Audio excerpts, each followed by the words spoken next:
Hey everyone, it's Aaron. So today I want to talk about living with hypophosphatasia, which is the ultra rare genetic metabolic bone disease that I live with. I've talked before in the previous video about living with Crohn's disease and how that has impacted my life, and that's something that I've been diagnosed with a lot longer. But in 2017, my life got a lot more complicated when I was diagnosed with an ultra rare genetic metabolic bone disease. So a little backstory on all of that. I was born with symptoms of some sort of bone, let's call it disease or manifestation of some sort of disease. So I was born with bowed legs. That was something that they could see in utero. And oftentimes, babies are born with bowed legs. They call it baby bowing. This often corrects as they grow. So for me, though, as I grew, my leg bowing did not correct. I slept in braces as a baby, leg braces, and as as most babies probably would, I did not like it, and obviously had to sleep in it, and just apparently was not fun. I don't really remember that because I was young. And then, throughout my young life, I do remember severe bone pain. Oftentimes, it would be with growing pains, and obviously, growing pains are painful, but mine were severe to the point to where I remember crying from them and just feeling like my bones were breaking, even though they were just growing. And that obviously is not normal, but it wasn't anything that piqued any physician's interest in terms of maybe something is wrong. So throughout my my young youth years, I would say, from 10 to 11 up until I was about 18, I experienced a ton of bone problems and broken bones. I remember when I was about 10, I fell down and broke two of my fingers. It was these two on my right hand, my middle finger, and my ring finger. And the bone didn't heal well. They're talking about putting a pin in it, but eventually, it healed enough for them to leave it alone. And then throughout the next few years, I broke my nose several times. The weird story about how I broke my nose was the first time I was swinging with some friends. We were having a competition to see who could jump the furthest. And we jumped kind of at the same time. He jumped a little before me, and his swing wrapped around my face, like in the air as I jumped. It just came over the swing seat, wrapped around my face, threw me to the ground. The pressure from the swing broke my nose. And I ended up having to have surgery to have that corrected. I broke the bone, so they had to tap the bone back down, obviously, and then the septum was like this. So that occurred. I also dislocated my shoulders a lot, and anytime I would take kind of a fall, whether it be hard or just kind of like a trip and fall, I usually would break something. I broke my wrist multiple times, 4 or 5 times. Shoulders dislocated. My nose, I broke my sinus cavity one time in conjunction with my nose. So there were just a lot of things, skeletal problems, broken bones that happened throughout that time that was just kind of blamed on me, saying I was a clumsy kid. I took some hard falls. I did fall out of the back of the truck one time messing with a friend. I was a typical teenager, messing around with friends in the back of my granddad's truck, and I tripped out and fell, broke my elbow. So obviously that's kind of like, that's a hard fall. So maybe expect a broken bone from that one when you hit the concrete. But there were other things, it was just about any time that I fell, I would break something. And again, I broke my wrist probably 4 times throughout that. I had, with my shoulder continuously dislocating, I ended up having surgery to repair the rotator cuff and the labrum that was torn, and I tore a tricep muscle, and I actually had that done, and about a year later, dislocated again, just retore the rotator cuff and everything like that. So when I became 17, so I was diagnosed with Crohn's at 17 years old, and that was kind of a thing where they were like, well, maybe because you had untreated Crohn's disease for so long, you're malnourished. I was very skinny. I've talked about in my other video. I was very skinny. Weighed like 110 pounds when I was diagnosed at 17 years old. It's 5'9", 5'10" height. And they're like, maybe that's it. Maybe the malnourishment, you just didn't have, you didn't have good nourishment to nurture your bones, and maybe that's why you broke all your bones, and maybe that's kind of why you're skinny and frail and all that. And we're like, okay, well, maybe that makes sense. When I was 18 years old, I was in the hospital for a Crohn's disease flare, and I had been on a brief stint of steroids or prednisone to treat the disease, my Crohn's disease. It was a very short amount, and shouldn't have really done anything to my bones. I mean, there are people who are on steroids for years and don't have issues with their bones like I was having. But I was in the hospital. I had a CT scan of my lower abdomen that happened to catch the top part of my hip bones. And what they found out was that I developed what's called avascular necrosis. And that is where the blood supply to the bone is shut off. And this can be caused from steroids, but it happened to me in a very short amount of time. That still did not make any sense. I had been on a short course of steroids, and now my hips were going bad. And so there are just so many little things like that that just made no sense through with all of that. And after they told me my hips were going bad, I was 18 years old, and I was like, again, this does not make sense. So 2 years after that, though, my hips got to a point to where they were so painful, and it was becoming, hard to walk and to get around, and they were stiff. And so after talking with an orthopedic surgeon, we made the decision to move forward with surgery on my hips. So because I was 20 years old at the time, they wanted to try what's called a core decompression surgery. That's literally where they drill into the hip bone, and what they try to do is kind of basically like creating trauma, creating a hole in your hip bone to try to encourage blood flow back into the hip. This can sometimes give you some extra blood flow back into the hip, which will help the bone. It's not a cure, but it can help you put off a hip replacement for, if it works, for usually several years. And I was 20 years old, so this was the logical step. This was the step that made sense at the time. So I had that done, and it was terrible. I could be non-weight bearing, so I could not put any weight on that leg for 8 weeks at least. And so during all of that, I had to take time off of school for this surgery. I was using a walker, and I had to be non-weight bearing for this for 8 weeks, and it just didn't make sense to continue college at the moment. And so the surgery itself was painful. I mean, it was overall very simple, but very painful. I mean, there was just a core taken out of my hip, and they did fill it. They put some stuff in it, but you again had to be non-weight bearing and just you had to rest for about 8 weeks, and it was just awful. So I got to about 3 months in, and the pain was just still really severe. The core decompression was not successful. So when I was 20 years old, that same year that I had the core decompression, we made the decision to go ahead and replace my hips. Because the pain was so bad, my mobility was getting worse, and the hip bone, in the hip is a ball and a socket. The ball part was starting to collapse due to the avascular necrosis because the bone became necrotic. That's the necrosis part. So it started to collapse. At that point, there's nothing you can do. There's a hip replacement. I mean, there's nothing else you can do other than hip replacement. So we did that.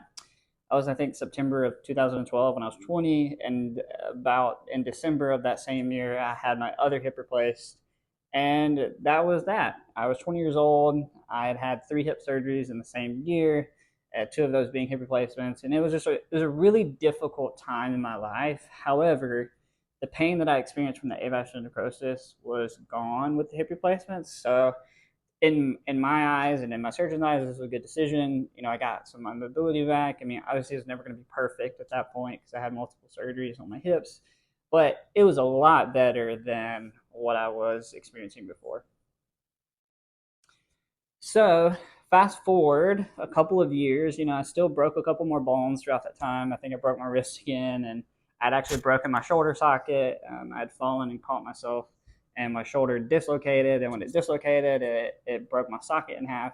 So I had surgery to correct that. So all of that, still happened within the from about age 21 to 24, 25. But there was a something that happened in my life and in this journey of being sick and dealing with living with Crohn's disease and with all these weird bone issues and problems, and obviously weak bones. That really was the tipping point for me. So I was doing my master's degree, and I was 25 years old, and no, I was 24 years old. I was doing my master's degree, and I was at home one night, and I was getting off of my bed, and I kind of turned this way to the right, and all of a sudden my hip hurt so bad, and obviously I'd had my hips replaced, so I was like, what is going on? Like, this was some of the most severe hip pain I'd ever been in.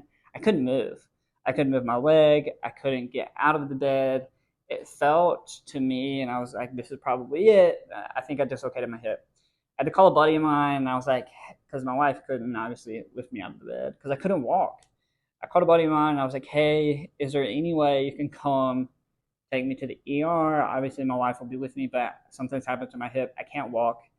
I can't get out of this bed. Can you come? And he was like, yeah. So he literally came to my house, came and scooped me up out of my bed. I was 24 years old, scooped me up, put me in the car, went to the ER, and after having some x-rays done, I told them, I was like, look, I've had hip replacements, and that was a whole deal. They were like, are you sure this is your hip? And I was like, I'm pretty sure it's my hip. So I had some x-rays, and came to the conclusion that my hip had popped out, and it was about back in at that point. It's kind of, they could tell that it had shifted, and they did a little bit of a manipulation to kind of get it back in, and I needed to follow up with my hip surgeon. So that happened. I kind of got through a couple of days and followed up with my surgeon. So my original hip surgeon ended up moving out of state, so I had to go to a new one. And I saw a new hip surgeon who's my surgeon today. And he was like, yes, your hip shifted out. He's like, I can tell that from this x-ray. It was like, and when that occurred, the implant that's in your hip, my hip implant, was loose. He was like, and there's also what happened when it shifted and when it became loose, there's a leg length discrepancy, meaning one of my legs was just a little bit longer than the other. And that's not good. That can cause back issues and obviously more issues with the hip. So at 24 years old, the hip surgeon was like, I need to go in and take your hip replacements out, and we need to just basically start new. We need to put a bigger implant in. I need to lengthen your legs to get them to equal, so that you're not dealing with that. And I was like, okay. But I remember going to my car. I was 24 years old, in the middle of my master's degree, and I broke down crying. I had had these hips for almost 4 years, and I was like, "There's no way my hips went bad in 4 years when typically you're going to get 15 to 20 years, sometimes more, out of a hip replacement." Yes, I knew that at some point in my life, because I was so young, that I was going to have my hips redone again, and that's just part of it. They don't last forever. But I did not think that at 3.5, almost 4 years from going through something so life changing as hip replacements at age 20, that I would be in the same boat again, and that I would be going to have another two more major surgeries on my legs to fix a problem that I thought was fixed, 3.5 years ago. And I was boohooing, just because it was so difficult. Like, I was like, great, I had to take a year off when I had my hips done when I was 20. I was like, now I'm gonna have to, take time off from my master's degree when I was just ready to be done. And I was like, I remember how painful these surgeries were, and it was just so many emotions in that moment. I called my wife, and because she was working that day, but I'd gone and called her, and I was just crying. I was like, she was like, what's wrong? I was like, I've got to have surgery. I was like, they got to go in and redo these hip replacements and need to do it soon because of the issues that that it's causing. And at that point in my life, at 24 years old, I was like, something is not right, and I have this gut feeling that there is something going on with me that nobody is picking up, that no doctor has tried to pursue. They've put all these bone problems, on being malnourished and having a short course of steroids and all of that. And I was like, none of this makes sense to me. And I'm not about to have more hip replacements and endure more, broken bones and all of this other stuff and the bone pain without some answer. So what I did, and again, some people have heard the story, I decided to dig into my medical record and I wanted to find an answer. I wanted to figure out what was going on because I knew that something was wrong. I knew that there was something else going on that we didn't know about. So I requested all my medical records that I could. At this point, there's a lot of electronic medical records that I did have that I was able to get, but I got records from my original hip surgeries and records from that I knew of the orthopedic doctors that I saw when I was younger, and I just requested it all. And I was like, I'm gonna look for stuff. I was like, I may not know what I'm looking for. I was like, but I'm gonna see if there's anything that sticks out. And a lot of people ask me how I did it, and I think that part of it is I've been uh, living with Crohn's disease for 8 or 9 years at that point, and I've been a patient for so long, and I believed that advocating for yourself as a patient and being educated in your disease is the best thing that you can do for yourself. So I felt good and confident about that part of it just because I'd been in it for so long. And I also, I have a biomedical research background, so I think that helped a little bit as well. So I started digging, and for all the like blood work and stuff that I looked through, there was one thing that stuck out every single time, and it was that I had really low alkaline phosphatase levels. And this is, if you've ever had what's called a comprehensive metabolic panel, and most of us have, it's something that is is done kind of as a routine on a routine basis for a lot of people. It's a level that shows up on there. It's alkaline phosphatase comes up.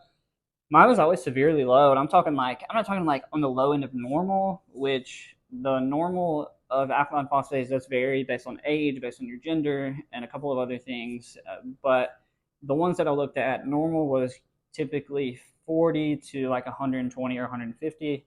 Mine was in the like 20s, and there were some instances where it was like 10, and it was never normal, and that was going back like a decade or even more, that I could get myself on always low.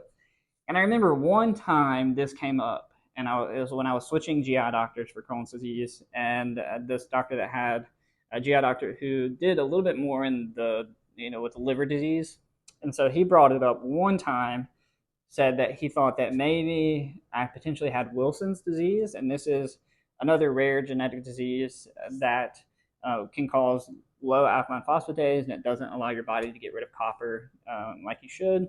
And so he had like just a regular test for that. Nothing really came back, really inconclusive. And we just were like, he was like, I don't believe it's Wilson's now. And that was it. And that was probably 5 or 6 years before this time when I started digging through my record. And I never thought anything of it, just because it came up the one time and I was young and was switching GI doctors. Anyways, I was like, I think this is something here, just because it had been low for a really long time. So I did what all people do these days, and I Googled. I was like, what is alkaline phosphatase? Why would it be low? What are some of the symptoms of low alkaline phosphatase, etc.?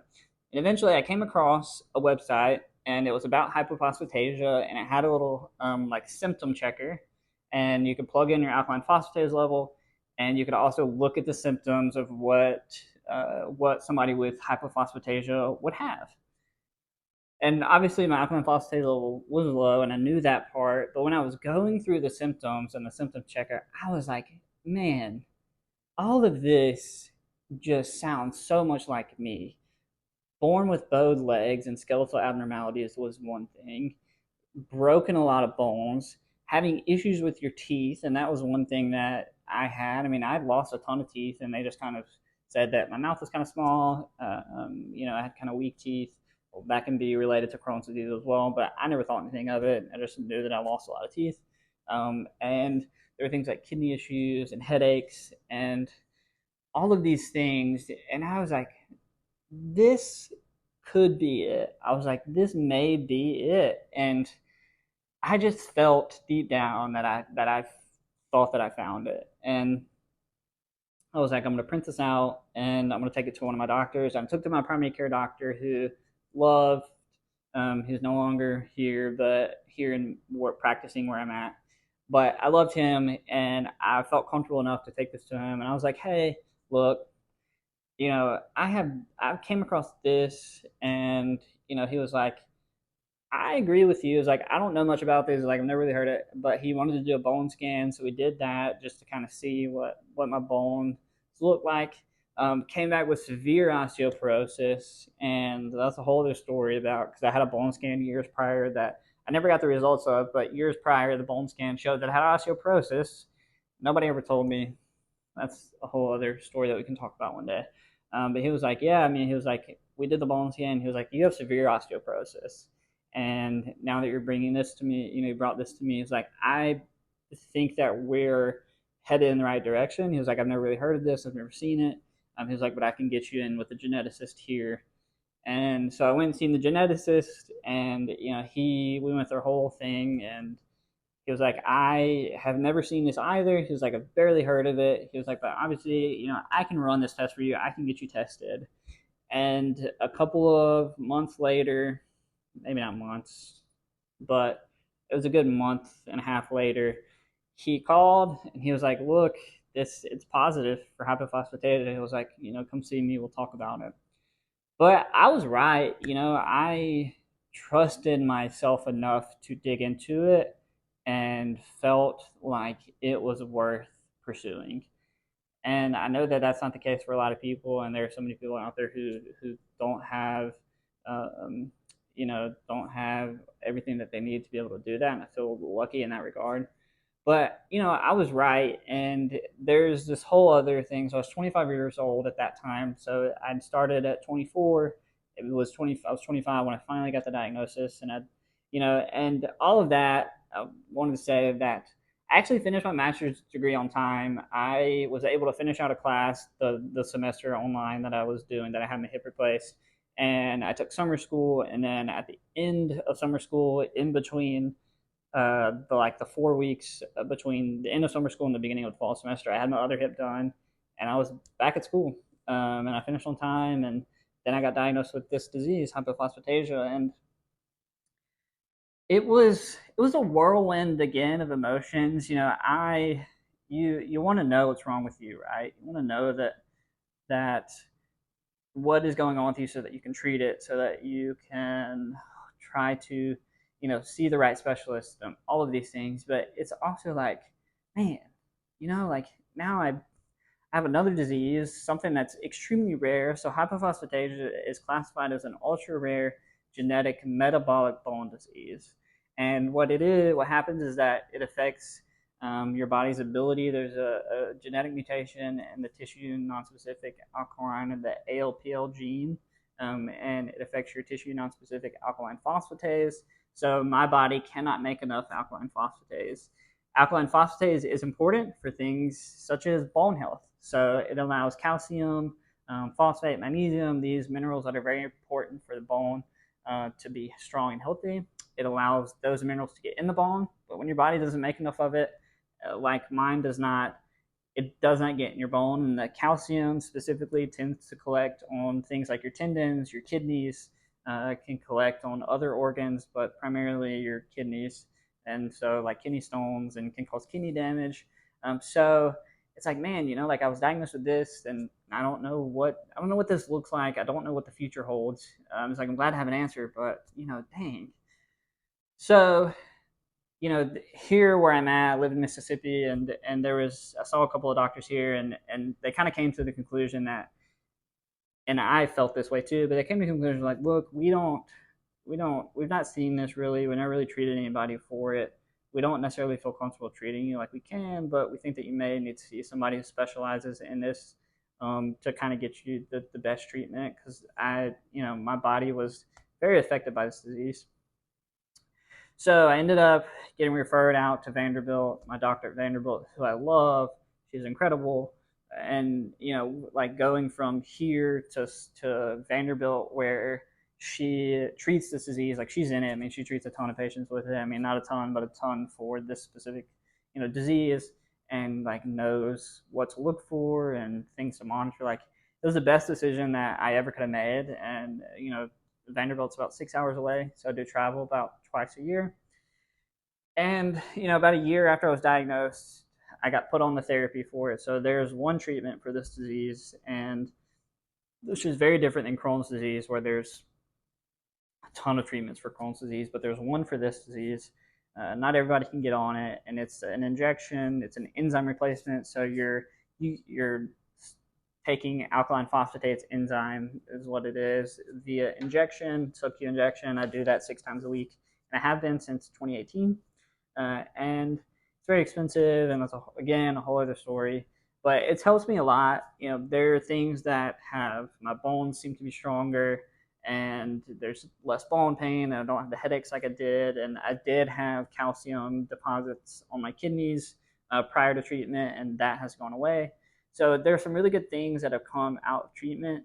I was 25 when I was diagnosed, and I already had severe osteoporosis. So there are things that the drug can't really fix. I've had, I think, 9 surgeries since, maybe more than that, since I've been diagnosed with this disease, and a lot of that is damage that was done prior to, and that's kind of catching up to me.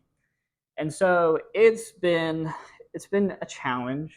It is out of now. My Crohn's disease is in remission, and I'm in a really good place with that, thankfully.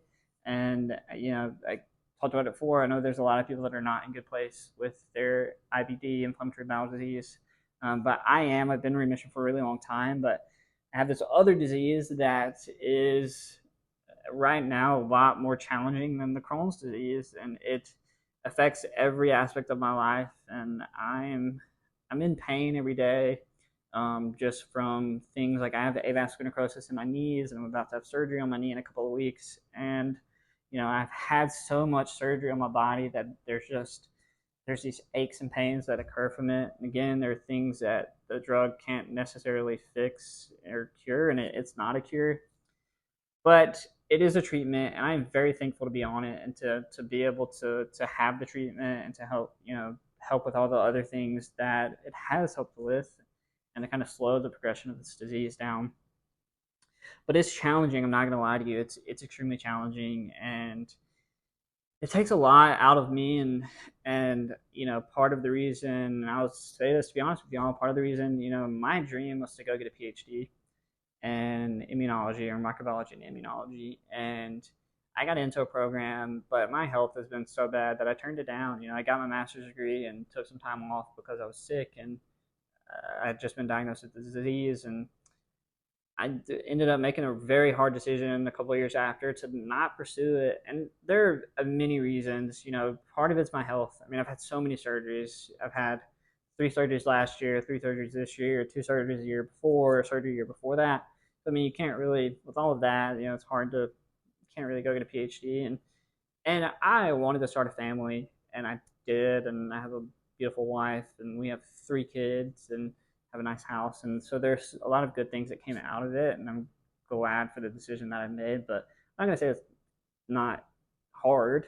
Making the decision to kind of give up on a dream of mine was very difficult. And I think about it, but I try not to think about it much, because I think that in the end, I'm where I'm supposed to be, and it was the best decision I made. But these diseases that I live with, especially this rare disease, is very challenging. And living with a rare disease in general is challenging. There's so many unique things that the rare disease community faces, that I had, like things that I've come across and deal with that I haven't really dealt with Crohn's disease. And it's not to say that one is worse than the other. It's just a different circumstance. It's one where one disease is ultra rare, and you have nobody that is familiar with it to treat it, and it takes 25 years to get a diagnosis. Whereas I have Crohn's disease, and I have a really good doctor locally. And again, I don't compare either disease to each other. I'm just saying that there are definitely different things that I've dealt with living with the rare disease and I have with the other disease, and just each has its own challenges.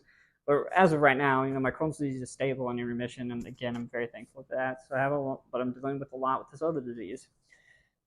So my story with the rare disease and hypophosphatasia is honestly, it's very familiar for a lot of patients with rare diseases and a lot of patients with this disease. Hypophosphatasia is again considered ultra rare, and there are different classifications of this disease. And people, there are forms of it that are lethal. So there are children and infants who are born with a certain type of this disease that do die still. So there's a lot of work to do with this disease, and it's again it's challenging, but here we are. I wanted to share a little of that story, my hypophosphatasia story, because it's a part of my life and it's affected me in a way that a lot of people will never understand, and I don't know that I will ever understand it. But it's the reason I'm here sharing my story today. It's a very difficult disease to live with, and obviously it's impacted me in ways that I never dreamed of, and it's so challenging every single day to live with. But again, here we are talking about it, living with it, and I'm grateful to be on treatment. And yeah, I want to obviously eventually dive into more of some of the rare disease things that I've dealt with and some more specifics. But that's my story. I ended up diagnosing myself, and that's a weird thing to talk about and a weird thing to say, but I was right, and we got it. So thank you all for listening to this video today. Again, I want to go into more details about living with Crohn's disease and living with a rare disease, but I wanted to get my story out there for reference so that moving forward we know. So again, thank you all for listening, and I will see you in the next video.